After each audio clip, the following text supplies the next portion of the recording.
Bonjour et bienvenue dans cette vidéo qui va traiter de l'organisation administrative d'une entreprise.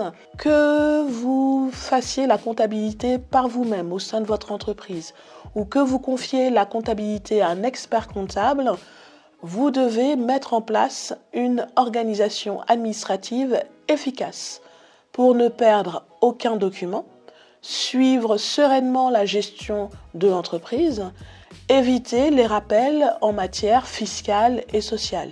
Une bonne organisation administrative se définit en fonction de la configuration de votre projet. On va prendre des exemples. Si vous avez un projet, une activité de conseil, ce projet nécessite effectivement peu de pièces comptables. Vous émettez des factures une fois tous les mois ou tous les 2 mois en fonction du rythme de clients. Donc, peu de pièces comptables, l'organisation administrative va être légère. Il suffit d'avoir des dossiers pour les clients, un dossier pour la banque, etc. En revanche, si vous avez une activité où l'organisation administrative et les pièces comptables sont importants, un volume important de pièces comptables, exemple, un commerçant où tous les jours il vend, tous les mois, toutes les semaines il achète, donc là il y a des pièces comptables importantes à traiter, il faudra mettre en place un classement approprié. Alors qu'est-ce qu'on entend par classement? Il faut différencier classement de rangement.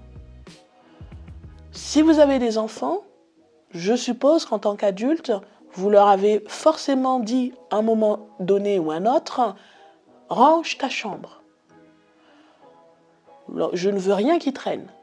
L'enfant donc va à son propre concept de rangement.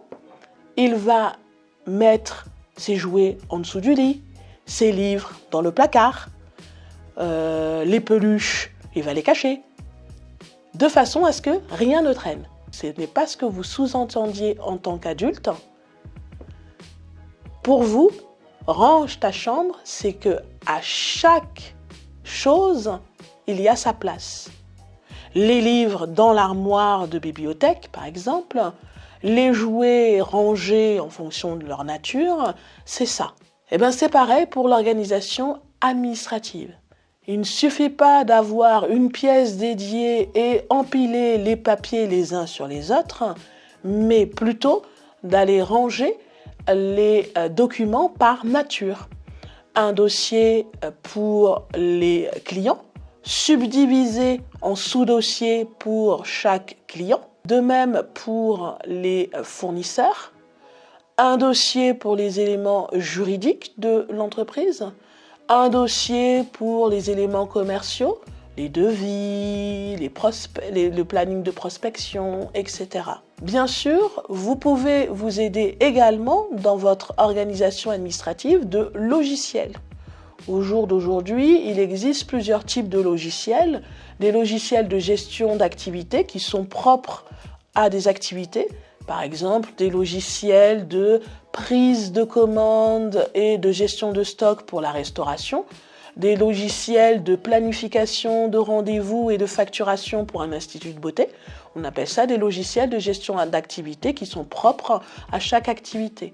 On a aussi des logiciels de gestion de la relation client pour les activités de conseil, des logiciels de facturation où on va simplement faire des factures et suivre les délais de paiement et les encours de paiement, et puis des logiciels à proprement parler de comptabilité et de gestion.